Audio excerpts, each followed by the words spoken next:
ആഹാ, അടിപൊളിയായിട്ടുണ്ടല്ലോ. ഇപ്പം വരും രണ്ടറ്റം കൂട്ടിമുട്ടിക്കാനുള്ള പെടാപ്പാടാണ്. ജീവിച്ചു പൊക്കോട്ടെ.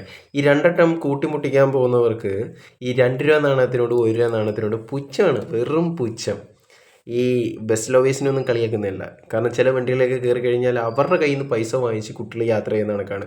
അങ്ങോട്ട് മാറുന്നില്ലടാ, ഇങ്ങോട്ട് മാറിയിക്കടാ, അവിടെ കയറി ഇരിയടാ, ഇവിടെ കയറി, ഇവന്മാർ പറയുന്നിടത്ത് കയറിയിരിക്കണം. അതുപോലെ തന്നെ ഒരു വയസ്സായ ആൾക്കാരാണെങ്കിലോ കൊച്ചു പിള്ളേരാണ്, വണ്ടി ഇറങ്ങുന്നതിന് മുന്നേ അല്ലെങ്കിൽ കയറുന്നതിന് മുന്നേ അങ്ങ് മണിയടിക്കും, ടിങ് ടിങ്, എടുക്കെടുക്ക്.